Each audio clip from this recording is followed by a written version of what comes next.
بسم اللہ الرحمن الرحیم۔ السلام علیکم میں یوٹیوب فیملی۔ جیسے کہ آپ سب جانتے ہیں کہ پچھلے ایپیسوڈ میں ہم ارطغرل اور اس کے بیٹے عثمان پہ تبصرہ کر رہے تھے۔ انہوں نے 650 سال تک اپنے اصولوں پر حکمرانی کی، کبھی ہار نہیں مانی اور بہت سی جنگیں کی، بہت سے علاقے فتح کیے اور اسلام کو بے شمار علاقوں تک پھیلایا۔ لیکن اس کے بعد زوال آیا۔ 100 سال کے بعد اب وہ معاہدہ ختم ہونے جا رہا ہے جس کو معاہدہ لوزین کہتے ہیں۔ یہ معاہدہ کیا ہے، یہ سب جاننے کے لیے سب سے پہلے تو میرا یوٹیوب چینل سبسکرائب کر دیں۔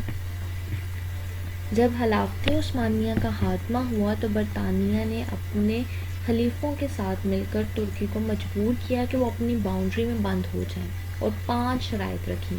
وہ شرائط آج بھی فرانس میں موجود ہیں۔ اگر ان شرائط کی بات کی جائے تو اس میں سب سے پہلی شرط یہ تھی کہ خلافت عثمانیہ ختم کر دی جائے گی۔ ان کے جانشینوں کو بعد میں قتل کیا گیا، کچھ کو جلا وطن کر دیا گیا اور ان کے اثاثے ضبط کر لیے گئے۔ ان اثاثوں میں بے شمار جائیداد اور بے شمار مال و دولت تھا۔ وہ مال و دولت برطانیہ اور اس کے اتحادیوں کے پاس چلا گیا۔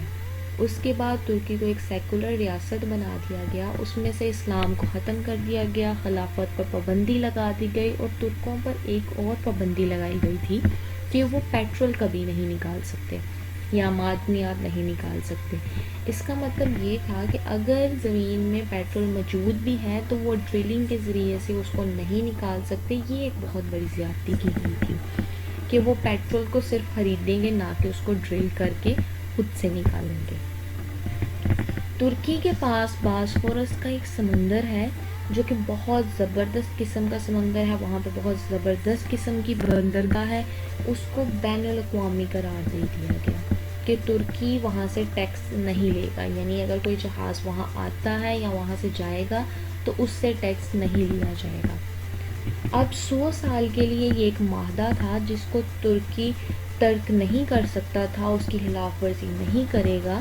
آپ نے کبھی اگر عمرہ کیا تو آپ نے دیکھا ہوگا کہ ترکوں کو وہاں پہ حج کے لیے جب وہ آتے ہیں تو آپ غور کریں تو ان کے ہاتھ میں ایک نقشہ ہوتا ہے، کیونکہ انہوں نے بہت عرصے تک اعجاز مقدس کے اوپر اپنی ذمہ داری ادا کی ہے۔ میں ایک بار پھر بتاتی چلوں، اعجاز مقدس یعنی کہ خانہ کعبہ اور مدینہ کا کنٹرول پہلے ترکوں کے پاس تھا، تو انہوں نے یہ ذمہ داری بہت عرصے تک نبھائی ہے۔ تو ان کو اتنا زیادہ انس اور لگاؤ ہے خانہ کعبہ سے کہ وہ جب بھی وہاں آتے ہیں تو وہ نقشہ ساتھ لے کے آتے ہیں۔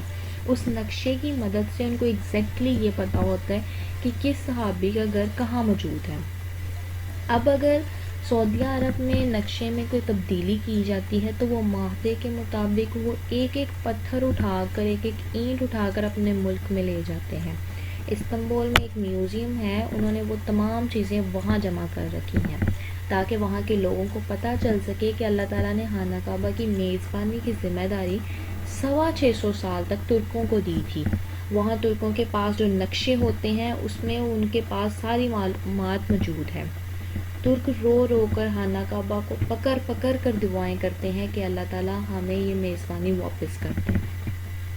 ترکوں کا کہنا ہے کہ یہ ذمہ داری ان سے چھین لی گئی تھی، اب 100 سال ختم ہونے والے ہیں، یعنی 2023 میں یہ معاہدہ ختم ہو جائے گا۔ تو سوال یہ پیدا ہوتا ہے کہ اس کے بعد ترکی کیا کرے گا؟